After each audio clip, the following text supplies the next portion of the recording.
Hello, everyone. My name is Rafael Grohmann. Welcome to DigiLabor YouTube channel. I am assistant professor of media studies at the University of Toronto, and today we will have one more book talk here. The book talk is with Luis Felipe Murillo from the University of Notre Dame. Luis Felipe Murillo is I forgot here. He's assistant professor of anthropology at the University of Notre Dame. And today we will talk about the book called Common Circuits, Hacking Alternative Technological Futures, published by Stanford University Press. Hello, Luis Felipe. Oi, hola. Which language you Olá, want? olá, Rafael. Thank you so much for the invitation. I'm super grateful to be here. Extremely excited to have this conversation with you and your research group. And I look forward to the questions and the exchange with whomever is on the other side watching us right now. Excellent. Feel free uh, to put your questions in Portuguese, Spanish, or English in the chat, and we can answer later. So the floor is yours, Luis Felipe. All right. Thank you so much. Do you see my slides at all? Let's see. Let me put up. All right. Can you see it now? Yes. Excellent. All right. Thank you so much again for having me. I'm super excited to be here. So what I have today is a presentation of the book. And what I was thinking about doing is to have a presentation that is more on the academic side of things. I take it as for DigiLabor as a group of researchers, it will be a more appropriate presentation to give, but it's usually not how I present the book. I tried to do in the book something that was requested of me from the editors, which is to write something that is more accessible for people who might be interested in alternatives in the space of digital computing. And so, but I have something that is a bit more academic. So I hope you enjoy what I have to present today. So before we get started, I just wanted to basically get a sense of who is on the other side by asking the question, when I say hacking, what comes to mind? So I take it that we won't be able to have a direct channel with the audience right now. So I would like to ask you, Rafael, when I say hacking, what comes to your mind? I have to say that in a common sense, probably some people would say something wrong.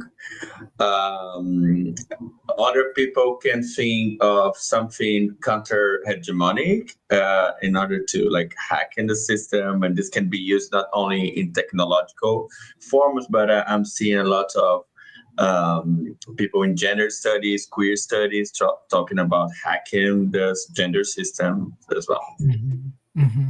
So yeah, see, these two exceptions are very common, right? There's this moral panic about hacking as a form of computer criminality, but there's also this very positive acception of the term, this idea of circumventing systems of oppression of various kinds, right? So one thing that is very interesting when you think about hacking is that it has been identified with a wide range of practices that have sometimes little to do with each other. So, for example, like as one exception that you just provided to us, Rafael, the idea that hacking has been the object of moral panic. This is something that has been going on since the 1980s with the emergence of this figure of the hacker as a computer criminal that invades digital systems for fun and profit. And this image has been in the news since then. But it's interesting to see that this image has very little to do with the actual practice of hacking across several, in the context of various communities in the past 70 years with the circulation of this term. So what we have on the slide is, in fact, a much more faithful image of terrorism perpetrated by state actors than something that has to do with the actual practice of hacking.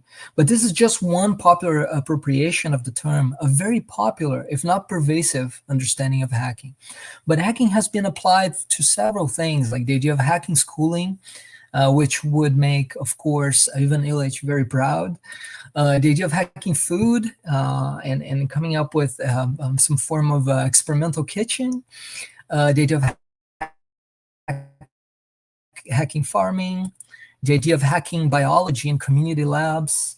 In this case, Counterculture Labs is a very interesting lab from Oakland in California, working on free insulin, a project that they have been working on that is extremely interesting to provide insulin for the public and circumvent the price gouging practices of big pharma.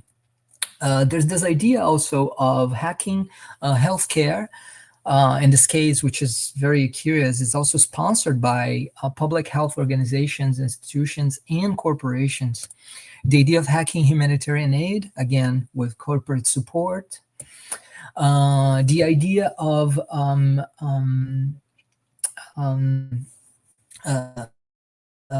feminist self-care and mutual aid through appropriation of digital technologies and digital fabrication techniques as a form of hacking.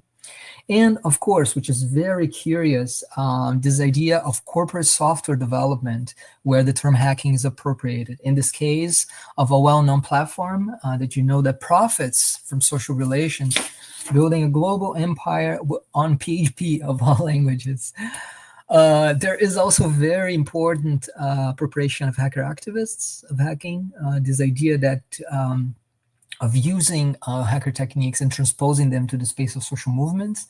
This is a very important tool called FloodNet, historic tool, and that was created as a political instrument by Electronic Disturbance Theater to support the Zapatista uprising in Mexico.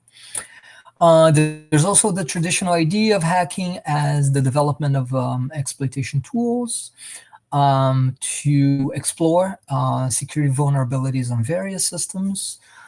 This is a very strong practice. It has been going on since the 1990s as a community, and they developed tools that became very important for pranks as well. Became very popular among high school students. This tool, for example, was a very important one that was used to reset computers on the internet. It was very popular when I was in high school. And there's also the idea of hacking free and open source technologies, which started in the 1970s in the context of software sharing communities, but became a global community of people in various countries, most importantly in the 1990s with the commercialization of internet access, creating something that was called at the time a digital commons. And of course, with the co-optation of hackers and hacker techniques by nation states that is manifested by the phenomenon that Lucas Follis and Adam Fish call hacker states, that not only employ hackers, but also invest in training security experts that will serve as labor force for the surveillance industry.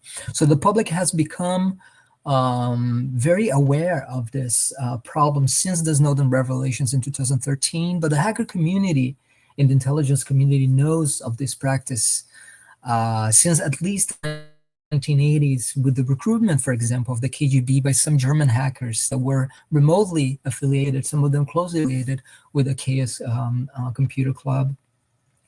And there's several examples of this from the east to the west. So what does this obsession or dispersion of the term hacking tells us?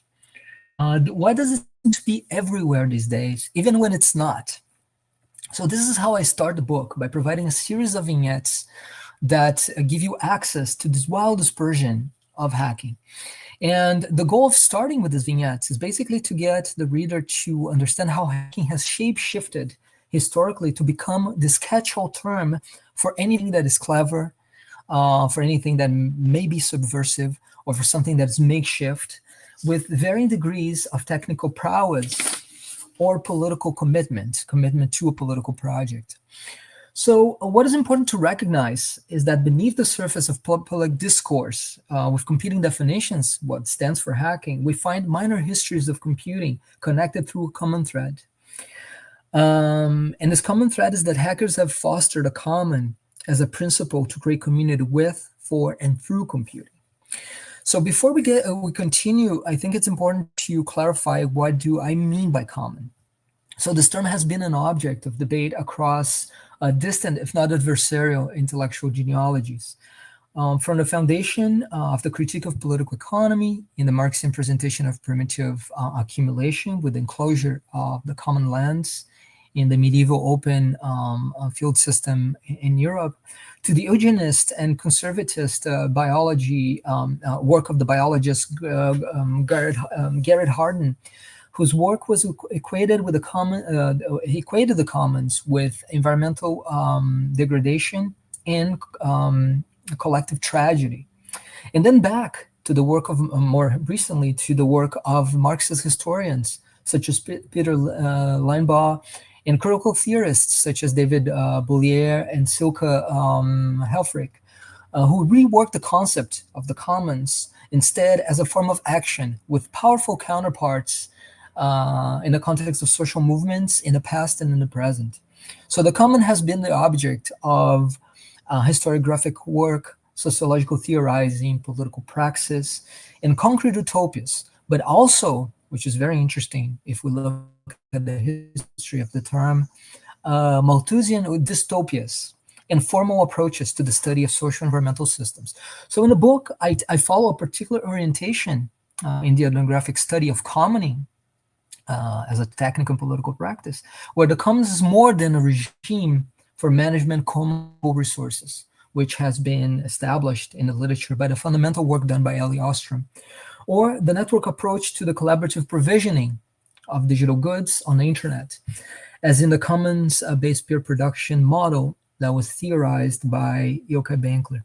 So the commons is rather mobilized as a political principle that orients practices of horizontal governance through mutualization. And this has been theorized by the sociologists Christian Laval and Pierre Dardot.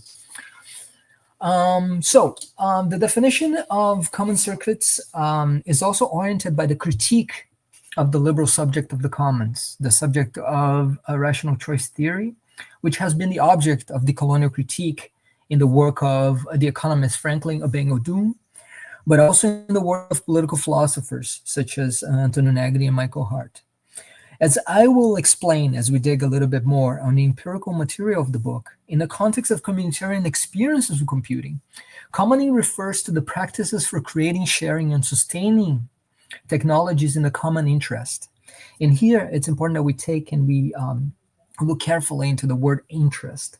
So interest here does not refer to interest of the liberal subject in the economic sense, but it's to be understood in its etymological roots as inter es, a term in Latin for that refers to the in-between or a social tie, a social obligation for mutualization, for engaging in mutual aid.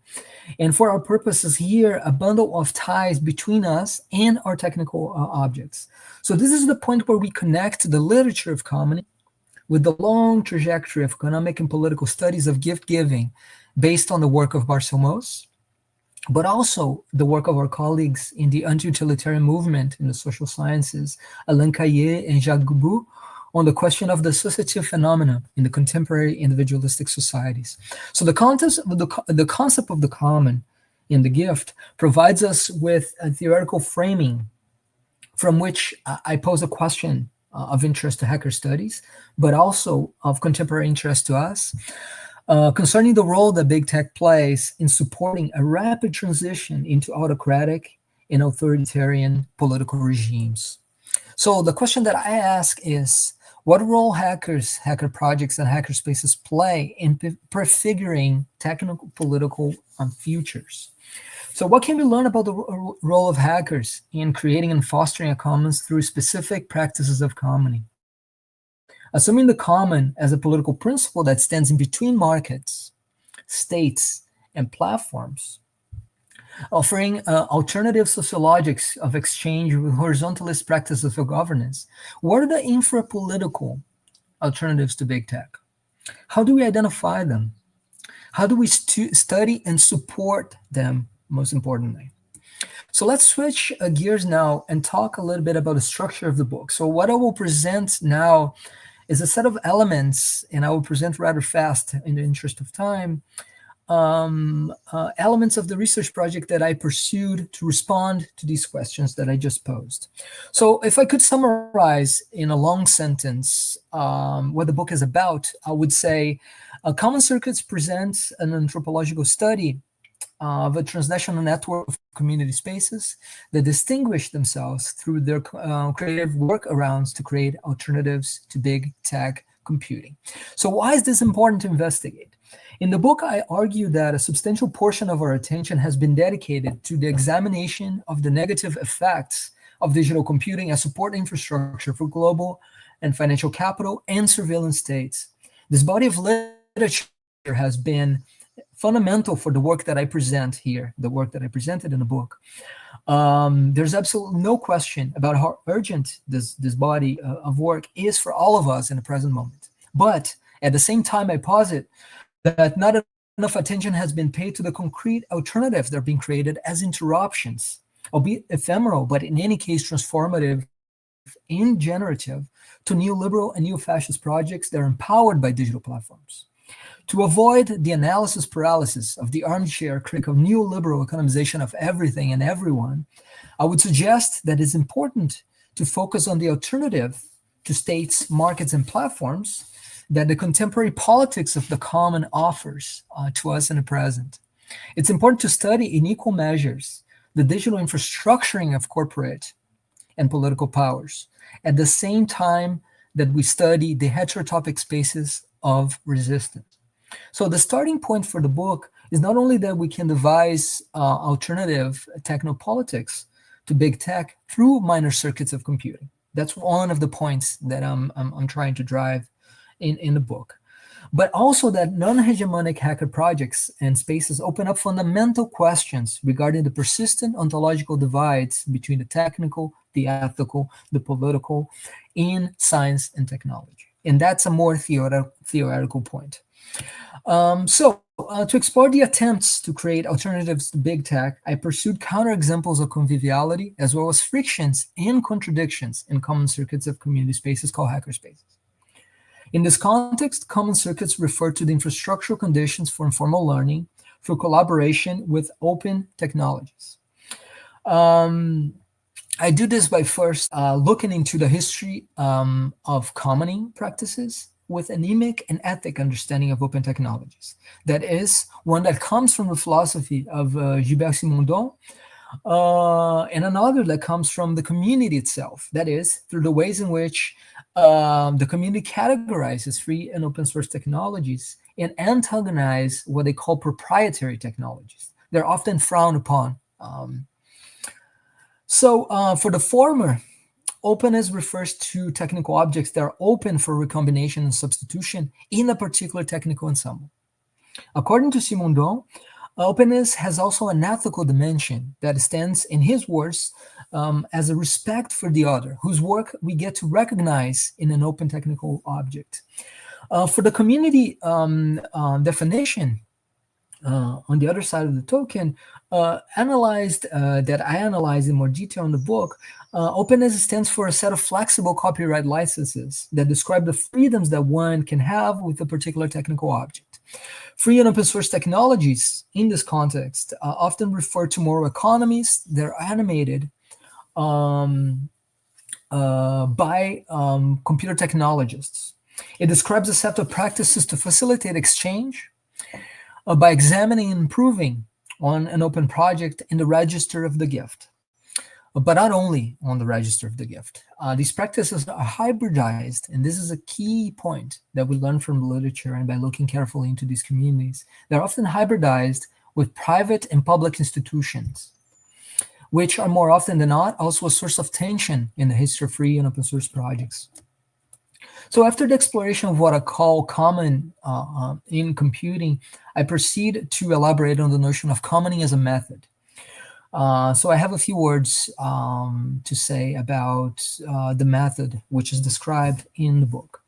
So how the methodologies of software, hardware, and data exchange among hackers served as a starting point for the methodological reformulation of what I practice as an ethnographer. So I explored this in detail in the book, but to summarize the methodological orientation here, it consists basically in the examination of commoning practices, but also those of anti-commoning, through active participation in open technology circuits. To participate, I argue, it's to enter relations, to be implicated as everything is made out of relations, more than simply put into relation as discrete entities, as the substantialist tradition would have it. We're made of relations and potentials for transformation in relational bundles that form what Simondon called technicity, or the existential ground from which technical objects are materialized or concretized, as he writes about. The pre-objective that inhabits us and our technical objects, implicating us in technical objects within this combination that is described by Simondon as the technical ensembles. So this active participation in the hackerspace network was the condition for the exercise of ethnography as a translation circuitry. And this is something I describe in the book, but the notion of translation circuitry as ethnography was elaborated by the anthropologist Michael Fisher. And here I quote him, which is a brilliant definition. A circuit whose input is the ethnographic multilocale experience and whose output is an ethnographic representation that is constituted by the links to other forms of representation. So to respond to my research question, I explored two dimensions that I found to be underdeveloped in the social cultural studies of computing, and computer hacking. These two dimensions are spatiality and personhood. So starting with spatiality, one of the positions I elaborate on the book is that it is first and foremost important to avoid the trap of miscategorization of what I called, with a bit of humor, entrepreneurial apples versus hackerspace oranges. So hackerspaces are particularly important in this debate because they're characterized by a form of indiscipline that consists in forming and sustaining social technical ties for digital experimentation. Hackerspaces spatialize the practice of hacking and are heterotopically situated in between established institutions, such as IT companies, schools, governments, profit organizations, which makes it hard to study hackerspaces using conceptual tools that are not well suited for the organizational and disorganizational dynamics that they present, that constitute them. On the slide, we have a cartographic representation that was created by the community itself on the current state of the network. You can see the numbers. These are the numbers of active community spaces in different countries, in different regions of the world. So as I observed the book, it's important to mention here that the hackerspace network is responsible for spatializing the practice of hacking beyond the Euro-American axis, where it has been historically concentrated. And you can see here in this representation, if you take Western Europe and North America, mostly United States, you have the biggest numbers of community spaces that identify as hacker spaces. So what is important about this process of spatialization, as I was saying, this practice of spatialization extends beyond the Euro-American axis, where it has been historically concentrated, shaping conditions for technologies to be cultivated otherwise, as the rubric of hacking and projects related to the symbol of hacking find different political histories and objective and pre-objective conditions for flourishing. They're very different from the conditions in the American axis. So what makes every individual community space meaningful cannot be reduced to its individual particularities, but rather its participation in a network with other spaces. And this is a key point. Hacker spaces are metastable, and here I'm borrowing a term from Simondon, for providing a set of potentials that can be realized in a broader network with other spaces, but also with a subset of projects or group of hackers from other spaces. Hacker spaces form a system, each individual hacker space, within a larger system of potentials, which is composed of relations of exchange with the circulation of people, information, and materials of all sorts. And this is a key point about the importance of the network sustaining these individual spaces, right? What makes them powerful and meaningful is the fact that they're connected with all these other spaces more broadly. So to study this hacker circuitry in terms of its potentials, I conducted multi-sided ethnographic research in the strategic nodes of the hackerspace network that are represented on the slide. I started in the south of Brazil, in the city of Porto Alegre, and then I studied Tokyo hackerspace first. I went to Noise Bridge, and then went to Chaihu in China.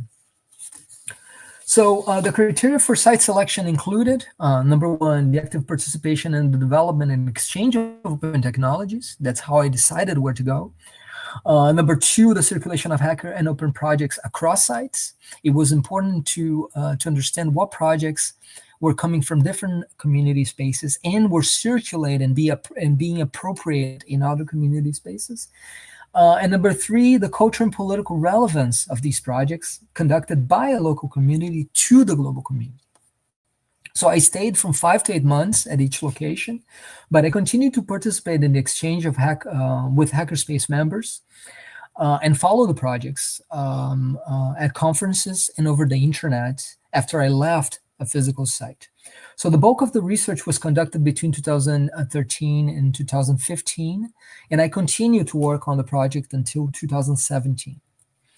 So in addition to the question of spatialization of hacking, another dimension that I also studied was the question of the hacker personhood, on how technologists become hackers, claim the identity of a hacker, are cultivated in common circuits of hacking. Through the description of personal trajectories, the goal was to provide us with access to the ways in which hackers reflect on their moral experiences in the context of these common circuits. So by tracing these trajectories of three influential hackers that I have here represented on the slide, Mitch Altman, Nalaginrut, and Mibe, we get a better sense for how moral and technical orientations are articulated through practices of commoning. To connect the question of commoning with the problem of hacker personhood, I ask, what binds technologists in moral economies beyond corporate circuits of computing, which serve as this very strong centripetal force for computer technologists, right? It is like something that most technologists, even those who are identified as hackers, have corporate attachments, sometimes have corporate jobs, in many cases have corporate jobs. They start their own companies. So I'm interested in the trajectories of those hackers who have not opted necessarily for this trajectory. And here I'm going to read a section of the book where I elaborate briefly on these trajectories. I dedicate different chapters of the book for these personal trajectories, but I'm going to read a section here where I elaborate a bit more on this to give you a sense of how this is done in the book. So each personal trajectory will trace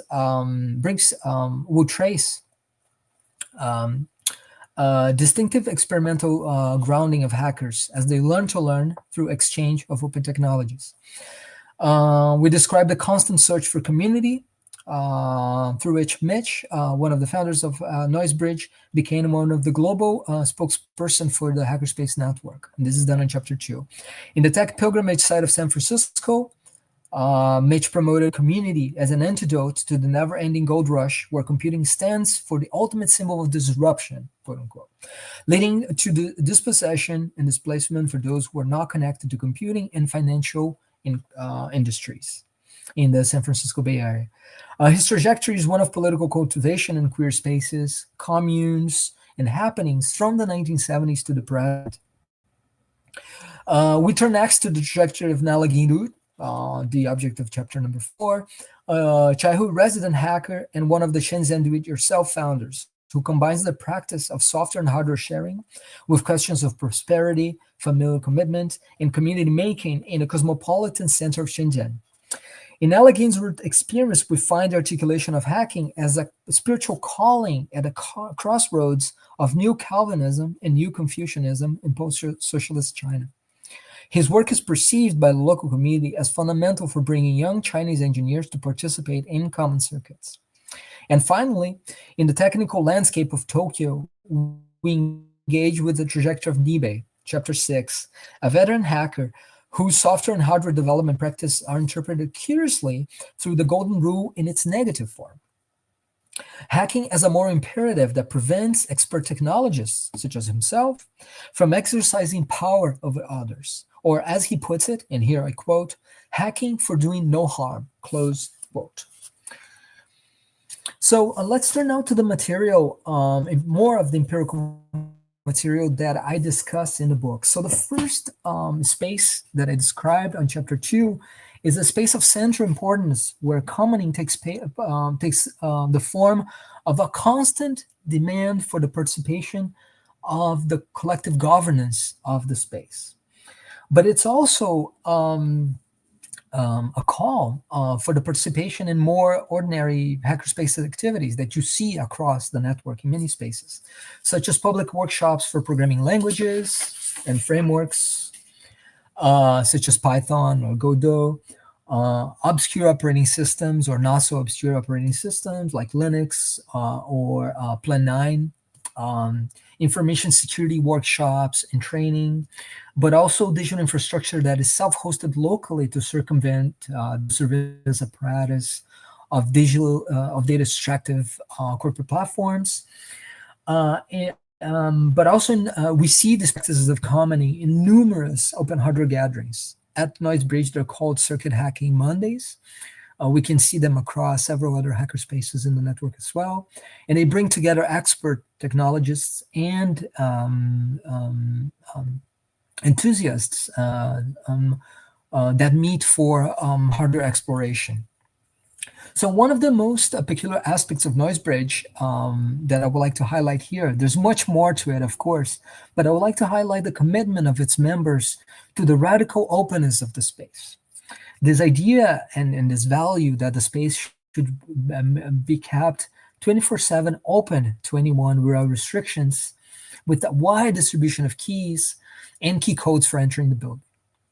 In this chapter where I talk about Noisebridge, I describe the tensions and contradictions generated as the community was faced with the hard challenges of precarity and structural violence. They're very much part of the landscape and the experience of the city for the unhoused population of San Francisco.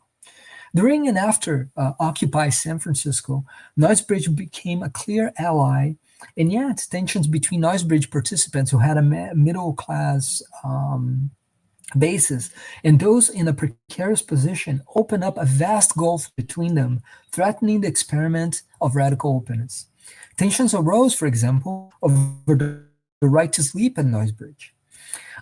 Despite a fairly long and difficult period of schismogenesis, generating a lot of tension and separation of groups within the space that led to the closure and eventual reboot of Noisebridge, the space kept itself present in the hackerspace network as a reference anarchist space, but also disparaged often in more conservative community spaces as a place, and here I quote, homeless and Arduinos. So the second community experience that I discuss in the book is that of Chaihu, most specifically of a group called Shenzhen DIY that helped to found Chaihu community space alongside members of a small open hardware company at the time called Seed Studio. That was a company created by some of the members of Chaihu to distribute open hardware projects, to fabricate and distribute them in China. So Chaihu members started to participate in the global circuits through the circulation of technologists, open technology projects, and discourses on hacking as they reached the mainland in the early 2000s. So given the subaltern position of the OEMs, the original equipment manufacturing companies in southern China, producing for Euro-American design companies, IT companies, what is particularly striking about the example of Shenzhen DIY in Seed Studio is the process of conversion of commodities into gifts and vice versa. And this is something that I focus on this in this chapter. So here I'm going to read once again from the book on page 88, where I explore this section, this aspect of this conversion. So it all starts with an open technical object, followed by a cycle of research, design, sourcing, manufacturing, and redistribution with its beginning and end points at community spaces. In the context of what anthropologist Anna Singh has called supply chain capitalism, open technology projects are made available as gifts among strangers with the potential of being converted into commodities. Intangible elements such as firmware code, documentation, hardware design files are publicly released, but there are also numerous cases in which they're only and partially or belatedly made available to prevent competitors from rushing into the market. And here I quote, as a signal of a morally questionable shift of registers. To complete the process of conversion of gifts into commodities, a Seed Studio relies upon a network, the Hackerspace network, to provide technical expertise and creative input. And to accelerate the process, the company sponsors Chaihuo to serve as the storefronts for seed products, but also prototypes that have been created by the community members, and serves as a meeting point for local groups and itinerant technologists from hacker tours, which they were organized annually to bring hackers from different hacker spaces to Shenzhen. This is something I also describe in the book. So this whole set of prestations in the register of gift giving, and here I'm using prestation in the sense that Marcel Mauss gave to this expression for obligatory or general exchange practices. So these practices animated not only workshops for hardware enthusiasts at numerous convivial places of the network, but also animated this industrial supply chain that was based on something that used to be a gift. So this has a very important aspect that I also explore, which is the invisible side or the constitutive outside of the moral circuitry that is composed of precarious workers that do not get to participate in the cosmopolitan exchange circuits of open hardware. So like Noisebridge, the contradictions of commoning, which is something that I highlight in the book that is extremely important in this context for research, of asking commoning of what and commoning for whom, under what circumstances. These contradictions are particularly acute in the case of Chaihuo. The Chinese technologists who got to experience in international conferences, got to visit and mingle in hacker spaces in North America and Eastern Europe, and to be integrated as bona fide members in common circuits of open technology exchange, have a considerable degree of privilege that distances them socioeconomically from the actual makers of hardware at the factory level. The whole chapter on Chaihuo hinges upon this issue of the possibilities and impossibilities of commoning in this context of stark social economic inequality. So I have another example of Tokyo Hackerspace that I would like to explore, and then I will move towards the conclusion, so we can have time for Q&A, a good amount of time for Q&A. So the last case that I have is that of Tokyo Hackerspace, which is a community space that otherwise will be just like any other convivial space, like any other computer club for the exploration of digital technologies. So as I narrate in a book, the Fukushima disaster changed the fate of this community space and its positioning in the global hackerspace network dramatically. So it was March 11, 2011, when an earthquake of 9.0 magnitude took place off the northeastern coast of Japan, followed by a devastating tsunami, causing enormous infrastructural damage and more than 20,000 casualties, washing coastal villages away in the prefectures of Fukushima, Miyagi, and Iwate. The tsunami not only caused a lot of social suffering, but also affected the nuclear power plant Fukushima Daiichi, impairing the cooling system of 4 out of 6 nuclear reactors. The result was 3 consecutive explosions and nuclear meltdowns, causing the dispersion of radioactive material into the air and soon into the sea, as the situation spun out of control. At Tokyo Hackerspace, in one of their usual Tuesday meetings, members found themselves posing a rather unusual question for an otherwise ordinary computer club. What should a hacker do to help Japan? Messages of solidarity from other hackerspaces came in quickly, asking if THS needed help with relief efforts. Local members had under their belt a wide range of technical interests and skills, from electronics to information security, high fidelity audio equipment design, which is very interesting, and manufacturing and manufacturing to scientific instrumentation. But no one had expertise in nuclear physics or radiation monitoring per se. So they started to learn from online sources, scientific papers, and books as much as they could. An old analog radiation monitoring surplus was donated to the space from a surplus equipment store in Ukraine. And a German hackerspace member called in to suggest monitoring strategies that he developed as he coped in his community with the Chernobyl disaster. So many hackers came to visit Tokyo Hackerspace after this call from Tokyo Hackerspace to offer help. So out of this initial collective effervescence came the technical object that was meant to respond to the disaster, an open hardware Geiger counter that served as a critical node for articulating various experiences and initiatives around the space. So if we can summarize one of the major contributions, there are several, but one of them of this particular community space to the broader network was the assemblage of this collective around a common tool, which was the open hardware radiation monitoring device. So the collective response to the Fukushima disaster was made possible by the open technology and the collaborative orientation that was animated at global scale. So this was not made possible only locally. It was made possible through the activation of these potentials in the network.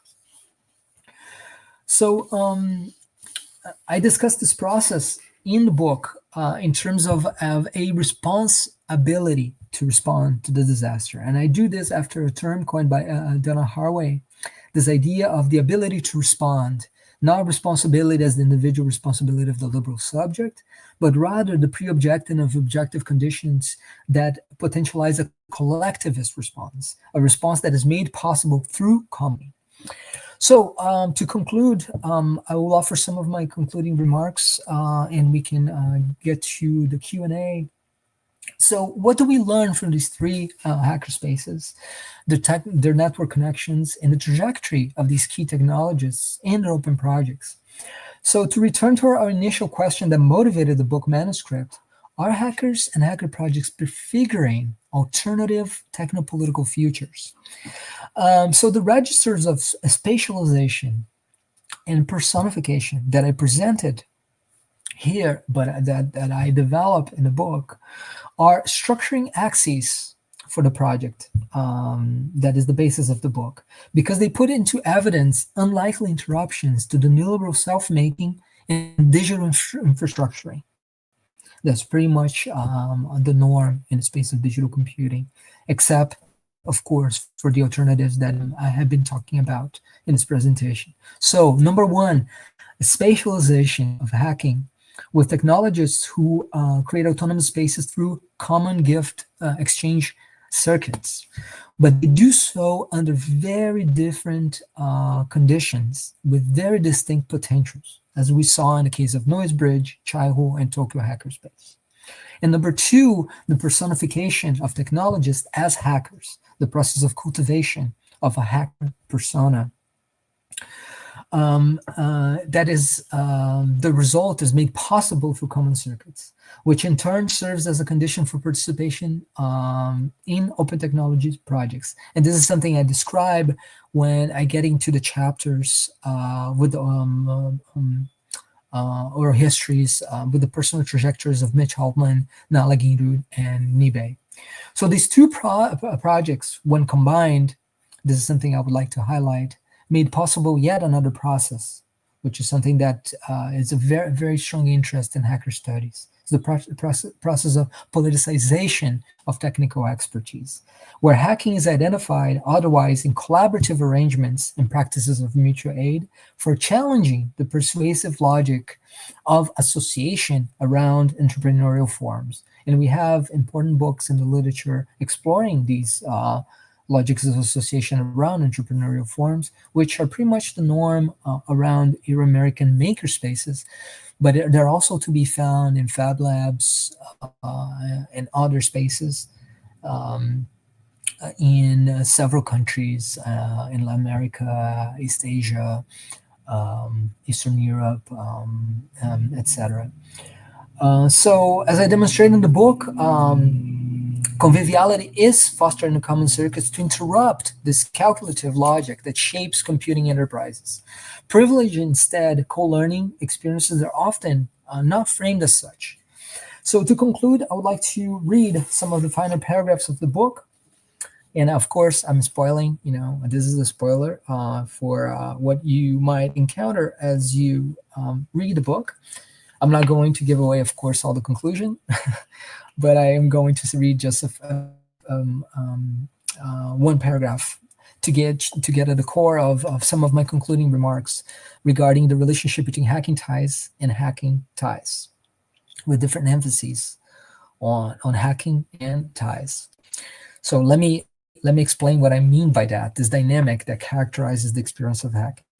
In locating alternative manifestations of computing expertise, we have seen how hackerspaces were constituted across cultural contact points to rearrange, challenge, and transform technical practices more broadly through the key symbol of hacking. In their distinctive moral circuitries, hackerspaces delineated the negative contours of credentialed computing expertise. Through social technical ties, they recreated a form of outer globalized solidarity among computer experts in the most unlikely conditions of fast expanding individualization, competition, and anti-commoning at transnational scales. In the end, the anthropological relevance of hackerspaces resides in their support for renewed technical political arrangements. Creating concrete alternatives is a matter of realizing network potentials through practical experiments at these emergent and interconnected convivial spaces. Hacking ties brings together technologists to the circuit of communal experimentation, but it also serves for hacking ties, for severing ties with organizations that are perceived to be detrimental to common circuits. It is within this productive ambivalence that hacking sustains itself as an undisciplined but convivial technopolitical practice. For every common project gestates many potential and actual others as gifts that keep on giving. So thank you so much for being here. This is what I had for today, and I very much look forward to your questions. Great. Thank you so much, Luis Felipe. Really enjoyed your presentation, and I'm here with your book as well. I was following your reading here. We have some people here. If you want to ask some questions, Luis Felipe, feel free to ask in English or Portuguese or Espanhol. Fiquem livre para mandar suas perguntas. I have two questions for you. The first question I have is, I was curious about, I really love this common circuit framework, and this is, I can see a lot of parallels with my own research, with the cooperatives, and also like social movement, a lot of parallels. And my curiosity is if you already connect your three field works or people from these three field works to talk together even about like your own research and how was this connections among them or disconnection sometimes as well. I would love to see this more. Yeah, so I this the way I came into this idea of the common circuits is that they were really common to these three folks that are featured in the book, but also to these spaces that I discussed. And these were the circuits that I was participating as a researcher, but also as a participant. I was very much cultivated to a certain extent in the circuits myself, in the context of the free software movement in Brazil since the late 1990s. And what I noticed by being involved with that is that there's this wide circulation of projects, of people, of resources that get shared across these spaces, and there's a cosmopolitanism connected to this practice that I noticed from Brazil, from the south of Brazil, from Porto Alegre. So, in terms of these three figures that appear in the book, for the oral histories, I got to spend a lot of time with them, not only interviewing them, going to the places where they're from, but also traveling with them, going to conferences with them, spending time at hackerspaces with them. So I had the opportunity, for example, to organize an event called Hack Carnival in France with colleagues that we brought together the local French hackerspace community, but we brought people from different community spaces and projects as well. And this was an event that Mitch Altman was one of the co-organizers. And eBay was there with me running a workshop on open hardware, because at the time I was helping him document and train people on a cryptographic token that he developed that is also described in the book. So this is a common space where we got to experience and be together. Another thing I did more recently is that I organized a book lounge with Noisebridge, with folks who are in a book. Some of them I don't describe their names for matters of privacy and but other folks are described by their names because they granted me permission to use their names. But I brought old members of Noisebridge with new members of Noisebridge for the book lounge. So we had a pizza party, we discussed the book. It was not really about the book, it was more like about being together again after not seeing each other for a very long time. Because some of these members, they left Noisebridge after the first reboot that I mentioned and I described in the book back in 2013 and 14, and they didn't return. So they haven't been to Noisebridge in, over a decade. But other members continue to return, but some members have not been involved. So they got to meet new members, and it was really exciting for them to be in this common space. So again, to your question, I had the opportunity to bring them together. I have been in constant dialogue with them. I haven't had the opportunity to put the three of them together to discuss now the book is at hand. But we have been talking about drafts, and we have been talking about other projects that are common projects to the three of us in many regards. Yeah, so that's there's more to it, but I'll stop here because I want to hear the rest of the other questions. Yeah, great. My second question is related to the Northbridge chapter, but talking more about, like, I love this way of radical openness, but I love to talk about the notion of autonomy and this perceived autonomy. You wrote in the introduction that when you were started to write the book, you didn't realize that about all these debates right now on digital sovereignty, and for me, this is one of the main debates right now, even in the hacker community, this free software movements, and how in 90s and 2000s probably the notion of autonomy was is stronger, and right now we're talking about sovereignty but in different ways. I don't know if you have some reflection on it, or especially based on Northbridge case, your reflection on the notion of autonomy. Well, this is such an important question. Thank you so much. This is something that I'm sure will resonate with you and your colleagues in the Digital Labor Lab, because what I see in terms of autonomous, the conversation about autonomy, and now what we're experiencing now in terms of digital sovereignty, and I know your work and the work of your lab is connected to this, is that we have different historical moments with a different political formation of the left that was brewing, right?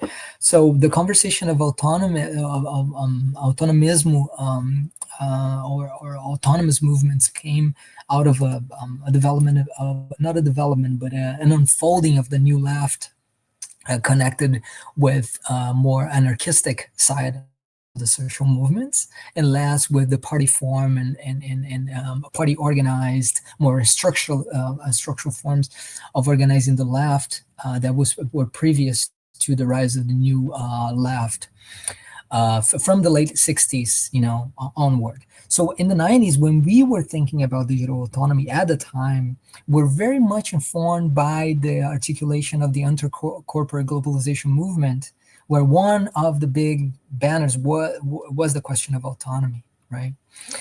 And this is important because it was connected with the Zapatista uprising, autonomismo from an indigenous perspective.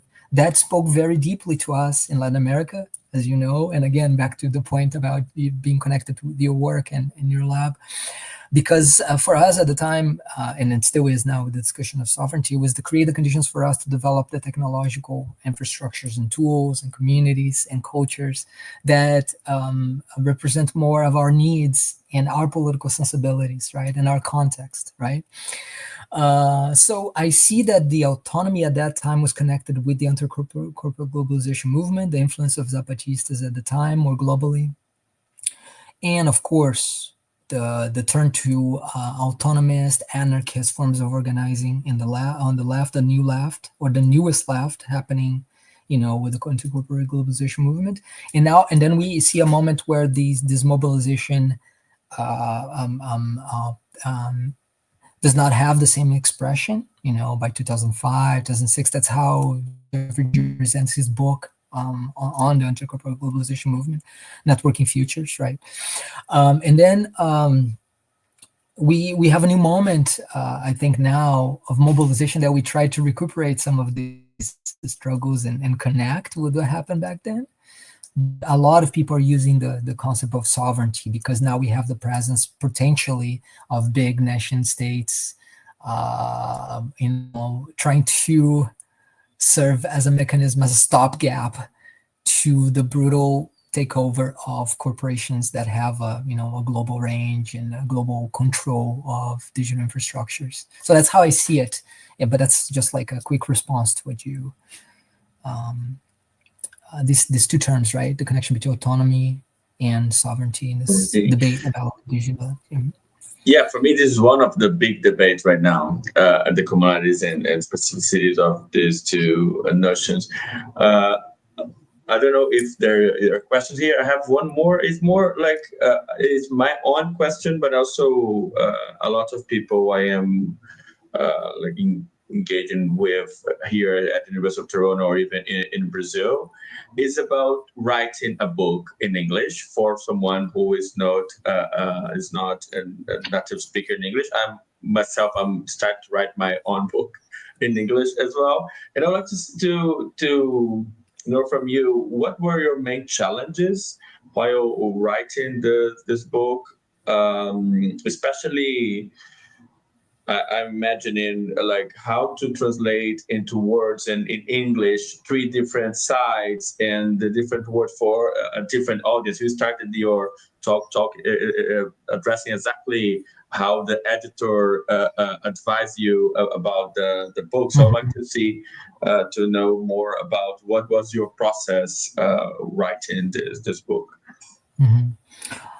Well, this is it's not easy, as you know. It's super hard because it involves entering a different kind of register of debate and presentation and style, conceptual framing that may be very different from the ones that we are used to. If we have a training, I'm not sure if it's your case, but my training is in the social sciences in Brazil, so I bring that training, and it's hard for me to participate in other framings, right? But but I think one benefit that we have of being in a non-hegemonic tradition of social sciences in Brazil is that we cannibalize other traditions, right? So we got to read people, in the U.S. and Germany and France and all the other traditions. We get to bring, cannibalize, and make our own in the context of Brazilian social sciences. So one thing that I would say is that time. I know that time is not necessarily on our side when it comes to the academic work, but it took a long time for me to write a book. And this is a frustration for my colleagues, my friends who were expecting to see the book before. It took a long time. I finished the work on 2015, and I've been working on drafts and putting the drafts aside for a very long time. So I kept returning to the drafts, and I kept returning, refining, and editing and editing and editing. The book now is much thinner because I kept obsessively editing the book, going through rounds of review, going to different editors and trying and fixing and improving and improving. So now what you have is like the work of a very long time in the making. So I would say, in terms of strategy, is that like I would not recommend for people to do this. Don't go through this lengthy process of like revision, editing. Like this is like it's not a good idea. It's like you have to sit and write and then like do a really good pass with an editor that is really committed to your project, which is the case that happened with me. I had an editor, Dylan, who is it's a really amazing person who he believed in the project. He said like this book should come out, and I think this is a project that needs to come out now, especially at Stanford, where kids come here, go to computer science, and they want to build like a new multi-billion-dollar empire, which is like, imagine like a kid coming to school and just being exposed to that environment, right? Like what kind of human being you end up training to become an engineer, right? To operate in the world. Like, so he's like, this is urgent. We need to be talking about this, right? So do not take too long to do this. Find people who are really supportive of the project to help you go through the steps. Seek as much help as you can get from other people who are native speakers of the language. I get a lot of support from people who are native speakers reading drafts and helping me improve things. I send drafts of the chapters to everyone all the time, and I ask for input, and I keep incorporating the input. So you see in the acknowledgement section, like it's very long. I have a lot of people that I thank, a lot of people who help me go through those drafts. So this is fundamental, right? Like expedite the process, get a lot of help. And in terms of language, this is tough because academically, we're going to be demanded to do something that is academically very jargony, to be counted as something that people might want to read and counted as a contribution to the field. And at the same time, there's the pressure from the presses, the academic presses and other presses, for us to write something that is accessible to people who are not academic. Because if we write a super academic book, it becomes work for people, and it's not a pleasure to read. It's very difficult to read because you have to put in a lot of effort, right? And if you write something that is accessible for other people who are not academics, people say, look, you didn't write the book for us. This is not an academic book, right? So I don't know if I managed to do this in this book, but my attempt was to try to combine these two things. So a lot of things have been offset to the footnotes. I don't know if this is a good approach. People would advise against this, but I push a lot of the theoretical conversations to the footnotes, and I made the text much lighter, it's more accessible to people. And something that was a request from the press. I didn't want to do that, in fact, but they insisted that that had to be the case, and I had to go again another round of editing. Took another long time to go through the book to make it more accessible. So that's kind of like that's what I tried to do there. And I think generally we might want to do that, right? We don't need to say things in a super complicated way. We might work on finding better ways of saying things, instead of like drawing from too much jargon that prevents people from understanding what we're trying to say in the humanities and social sciences. Yeah, there's really a challenge. Thank you. We have a question here from Dorismilda Flores Marquez. Dorismilda said, how did you take care of the ethical aspects for this work? Is it? Can the Millers speak a bit more about what they mean about the ethical? aspects. What would that be? The ethics of research? Yeah, this is something that this is as understood, Mhm. and especially like Or in the anthropology, this yeah. is Yes, absolutely. So this is a question that I usually get. People think, what's the ethics of engaging with hacking? There's a lot of criminality. People are doing illegal things. How do you navigate that boundary of engaging with communities and folks who are doing things that are potentially illegal? So one thing that I always say is that I am not so interested in the practices of hacking that are connected with systems penetration, circumvention of security measures. This is part of the field that appears all the time, but this is not necessarily what the projects that I followed more closely. So the projects that I followed more closely are connected with a reflection from the part of the technologist, a moral commitment to the community to provide a common good to the community, but also this ethical reflection about what is the role of the technologist in this context of enclosures and in context of where technologies are being used for harming other human beings, for advancing environmental degradation, etc. So folks who had this engagement with these questions, more on ethical reasoning, are the ones that I engage closely with. So I think that's kind of how I managed to stay away from the so-called illegal aspects of hacking, because I was looking into these projects that are into the space of circulation and exchange and not the illegal ones, right? And then this is connected with a theoretical point about the distinction in morality and ethics in anthropology. So there's vast literature, and it's not only in anthropology, but in other, humanities, social sciences. There's like a vast literature on this. Anthropology that has a small group now that has been working with questions of morality and ethics. And that group, group of phenomenologists has been very influential to me in my work. So I incorporated this question of the ethical reasoning into the book when doing the life histories and engaging with folks in the life histories through that literature, through that debate. So to respond to the question, how I deal with the ethical and the research, I have this practical thing about staying away from the so-called criminal things, but I have another side, theoretical side, that I use to engage with practices of ethical reasoning from the hackers themselves, which is something that really interests me in this process of cultivation of the self and the techniques they use to cultivate a hacker persona, right? A sense of self as a hacker. How do they get to claim to be a hacker? Not everyone gets to claim to be a hacker, right? You have to go through this process of cultivation that is not easy. It takes like a lot of time and effort, etc. So that's kind of like how I would respond to that question. excellent. Thank you so much, Luis Felipe. I invite everyone to read the book Common Circuits, published by Stanford University Press, and to spread the word. I hope the translation to Portuguese will come soon, Yes. and I hope some Brazilian presses are listening this talk in order to have this accessible for Brazilian readers as well. Thank you, Luis Felipe. If you want to have your final words for this talk.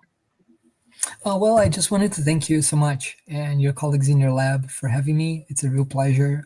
Super honored to be here. And I look forward to our future exchanges and discussion, debates, collaborative work around the problem of digital sovereignty Yeah. for Brazil and other places around the globe. So, all the very best, and thank you so much. Excellent. Bye bye. See you soon. Bye bye. See ya.